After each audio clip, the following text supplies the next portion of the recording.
محترم ناظرین، السلام علیکم ورحمۃ اللہ وبرکاتہ۔ حضور اکرم صلی اللہ علیہ وسلم نے ارشاد فرمایا، کوئی مرد کسی مرد کو ننگی حالت میں نہ دیکھے اور کوئی عورت کسی عورت کو ننگی حالت میں نہ دیکھے، اور دو مرد ایک کپڑے یعنی چادر کے اندر نہ سوئیں اور دو عورتیں بھی ایک کپڑے کے اندر نہ سوئیں۔ مشکات۔ نیند یا جاگنے کی حالت میں منی شہوت سے کود کر نکل آئی تو غسل واجب ہو جائے گا، لیکن اگر کسی بیماری یا چوٹ لگنے کی وجہ سے بغیر شہوت کے خود بخود منی نکل آئی تو غسل واجب نہیں ہوگا۔ اپنے ہاتھوں سے مشت زنی کرنا گناہ کبیرہ ہے۔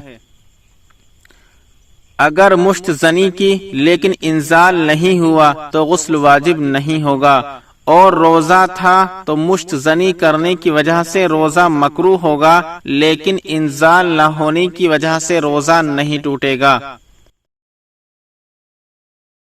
مشت زنی کی انزال بھی ہو گیا تو غسل واجب ہو گیا، اگر روزہ تھا تو ٹوٹ گیا، لیکن رمضان کے روزے میں بھی صرف قضا لازم ہوگی، کفارہ لازم نہیں ہوگا۔ ام المؤمنین حضرت ام سلمہ رضی اللہ عنہا سے روایت ہے کہ جب کسی بھی زوجہ مطہرہ کی آنکھ میں درد ہوتا، آنکھ دکھتی، تو رسول اللہ صلی اللہ علیہ وسلم اس سے ہم بستری نہ کرتے جب تک تندرست نہ ہو جائے۔ فائدہ: اس حدیث پاک سے یہ اشارہ ملا کہ بیوی کسی بیماری کی تکلیف میں مبتلا ہو تو اس کی صحت اور رغبت کا اندازہ کیے بغیر ہم بستری کرنا مناسب نہیں۔ اطباء کا کہنا ہے کہ پیٹ بھرے ہوئے ہونے کی حالت میں ہم بستری نہ کرنا چاہیے، اس سے معدے کی بیماریاں ہوتی ہے اور اس ہم بستری سے پیدا ہونے والا بچہ کن ذہن ہوتا ہے۔ حیض کے دنوں میں ہم بستری کرنا گناہ کبیرہ ہے۔ جن دنوں میں بیوی کو حیض یا نفاس کی ناپاکی ہو، ان دنوں میں بیوی کے ناف سے گھٹنوں تک ننگی حالت میں فائدہ لینا جائز نہیں۔ بیوی کو ناف سے گھٹنوں تک کپڑا پہنا ہوا ہو، باقی جسم ننگا ہو تو درست ہے۔ حیض کے دنوں میں مرد کی شہوت کنٹرول سے باہر ہو جائے تو بیوی اپنے شوہر کی مشت زنی کر سکتی ہے، البتہ مرد خود اپنے ہاتھ سے مشت زنی نہ کرے۔ شوہر جب بیوی کو ہم بستری کے لیے بلائے تو ہم بستری کو برداشت کرنے کی طاقت کے باوجود بیوی کا ٹال مٹول کرنا جائز نہیں۔ حضرت ابو ہریرہ رضی اللہ عنہ کہتے ہیں کہ رسول اللہ صلی اللہ علیہ وسلم نے ارشاد فرمایا کہ جب آدمی اپنی بیوی کو اپنے بستر کی طرف بلائے، پھر عورت نے انکار کر دیا اور شوہر نے اسی طرح ناراضگی کی حالت میں رات بسر کی، تو فرشتے اس عورت پر صبح تک لعنت بھیجتے رہتے ہیں۔ بحوالہ مشکات۔ بیوی کو حیض، نفاس، بیماری وغیرہ جیسی کوئی مجبوری نہ ہو، اس کے باوجود ہم بستری سے منع کرے اور شوہر کو شہوت کا غلبہ ہو تو بیوی سے زبردستی ہم بستری کرنا جائز ہے۔ اگر شوہر کو بار بار ہم بستری کرنے کا تقاضا ہو جس کو بیوی برداشت نہ کر پاتی ہو اور اس سے اس کی صحت کے نقصان پہنچنے کا خطرہ ہو تو شوہر کے لیے بیوی کی طاقت سے زیادہ ہم بستری کرنا جائز نہیں۔ سمجھدار بچے قریب میں سوئے ہوئے ہوں تو اس جگہ ہم بستری نہیں کرنی چاہیے۔ میاں بیوی ایک دوسرے کی شرمگاہ کو دیکھ سکتے ہیں، لیکن نہ دیکھنا بہتر ہے۔ اپنی یا دوسرے کی شرمگاہ ننگی حالت میں دیکھنے سے وضو نہیں ٹوٹتا۔ شرمگاہ کو ہاتھ لگانے سے وضو نہیں ٹوٹتا۔ شہوت آنے سے شرمگاہ سے یعنی پیشاب والی جگہ سے جو پانی کی طرح لیس دار قطرے نکل آتے ہیں اس کو مزی کہا جاتا ہے، اس سے صرف وضو ٹوٹتا ہے، غسل واجب نہیں ہوتا۔ حضور اکرم صلی اللہ علیہ وسلم نے ارشاد فرمایا، کوئی شخص جانور کی طرح بیوی پر نہ جا پڑے، یعنی شروع میں بوس کنار پیار محبت کے بغیر جانور کی طرح ڈائریکٹ بس عزو داخل نہ کرے، بلکہ اس کو چاہیے کہ پہلے بوس کنار اور کس وغیرہ کر کے اور آہستہ بات چیت سے آمادہ کرے۔ میاں بیوی کا ایک دوسرے کے پورے بدن کو چھونا اور ہاتھ پھیرنا جائز اور درست ہے، ایک دوسرے کی شرمگاہ کو بھی ہاتھ لگا سکتے ہیں۔ بیوی کی اگلی شرمگاہ یا پچھلے والے راستے میں انگلی داخل کرنا نامناسب حرکت ہے جس سے احتراز کرنا چاہیے۔ شرمگاہ کے علاوہ باقی پورے بدن پر بوسہ دینا اور کس کرنا درست ہے۔ میاں بیوی ایک دوسرے کی زبان کو چوس سکتے ہیں، شرعاً اس میں کوئی حرج نہیں۔ شوہر کے لیے اپنی بیوی کے پستان کو منہ میں لینا اور چوسنا جائز ہے، البتہ اگر دودھ آنے کا گمان ہو تو پھر ایسا نہیں کرنا چاہیے، کیونکہ پستان سے دودھ نکلنے پر مرد کے حلق میں جانے کا اندیشہ ہے اور بیوی کا دودھ پینا حرام ہے۔ اگر منہ میں بیوی کا دودھ چلا جائے تو اس کو تھوک دے، اگر بیوی کا دودھ شوہر کے پیٹ میں چلا گیا تو اس سے نہ نکاح ٹوٹے گا اور نہ ہی بیوی کا بیٹا بن جائے گا، البتہ حرام پینے کے گناہ سے توبہ لازم ہے۔ اس لیے کہ انسان پیدا ہونے کے وقت سے لے کر 2.5 سال یعنی 30 مہینے کی عمر تک جس عورت کا دودھ پیے گا وہ عورت اس کی رضاعی ماں بن جائے گی۔ بچے کی عمر 30 ماہ سے 1 دن بھی زیادہ ہو جائے گی تو اب کسی بھی عورت کا دودھ پلانا حرام ہے، اور اب اگر کسی بھی عورت کا دودھ پیے گا تو وہ اس کی ماں نہیں بن جائے گی۔ اورل سیکس فتاوی عالمگیری میں ہے کہ اگر مرد اپنی بیوی کے منہ میں شرمگاہ یعنی اپنے مخصوص عضو کو داخل کر لے تو یہ مکروہ ہے۔ اس سے معلوم ہوا کہ زوجین کے درمیان اورل سیکس یعنی شرمگاہ کو بوسہ دینا، کس کرنا، منہ میں لینا اور زبان لگانا وغیرہ یہ سب مکروہ فعل اور بے حیائی کی بات ہے۔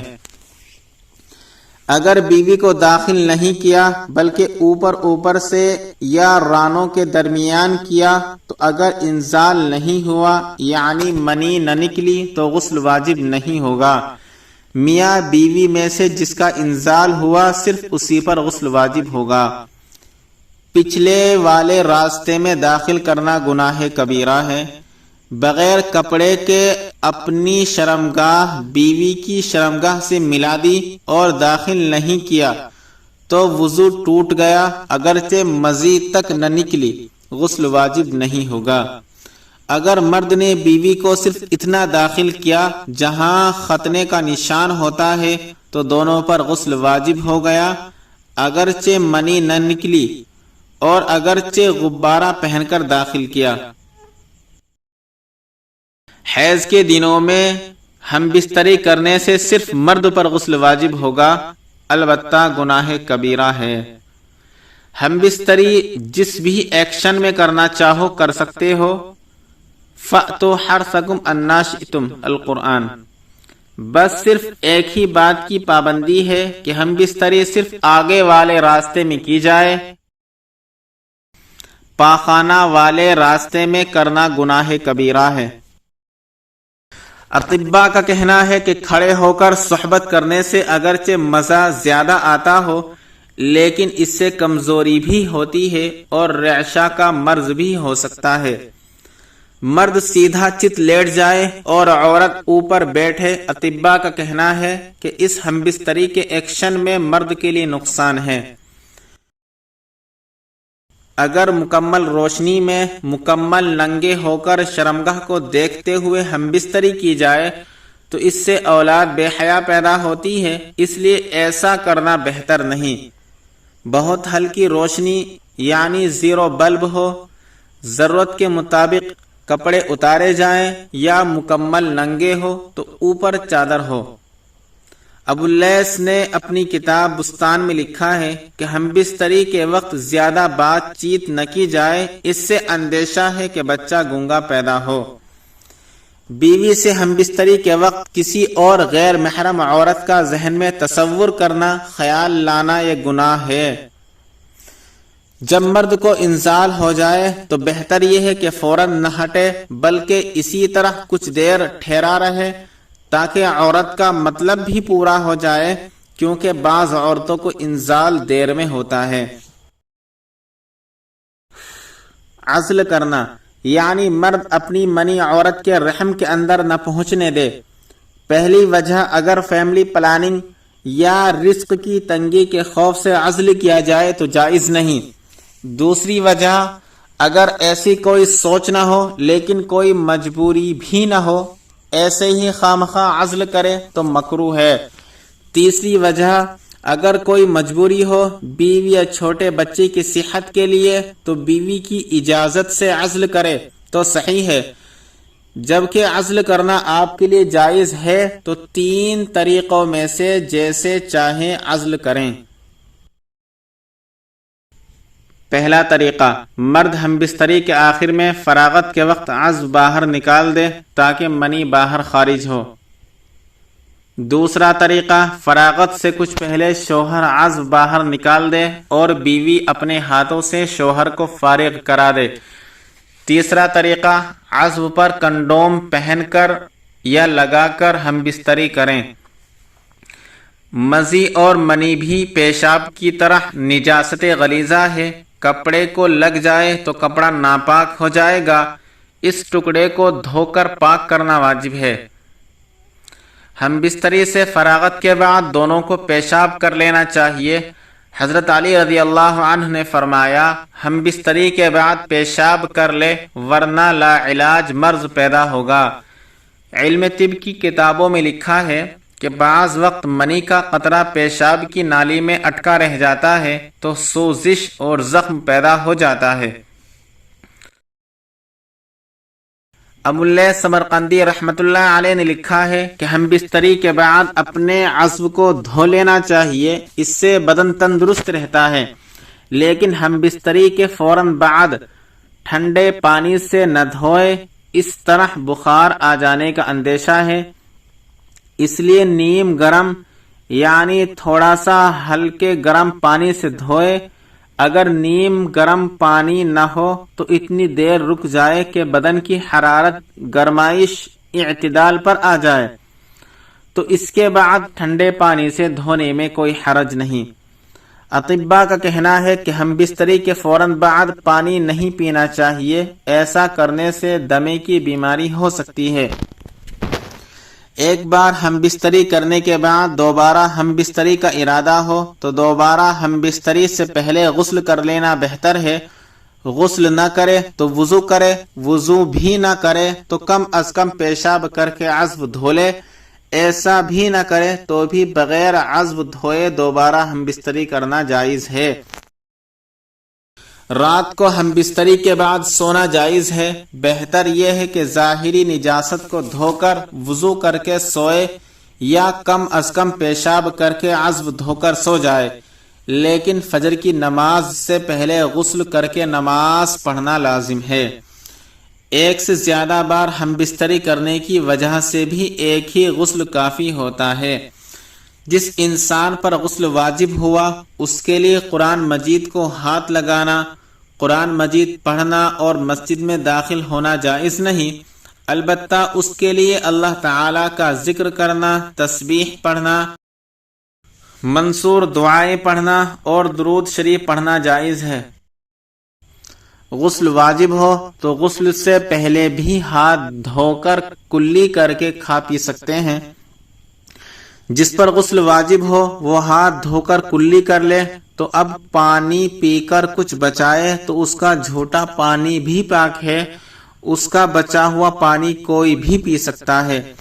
غسل جب واجب ہو اس حالت میں نکلا ہوا پسینہ پاک ہے، اس لیے ناپاکی میں جو کپڑے پہنے ہوئے ہوں ان پر اگرچہ پسینہ لگا پھر بھی غسل کے بعد وہ کپڑے پہن کر نماز پڑھ سکتے ہیں۔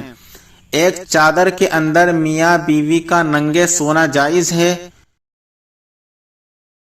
میاں بیوی اکٹھے غسل کر سکتے ہیں، لیکن بہتر یہ ہے کہ دونوں کے سطر ڈھکے ہوئے ہوں۔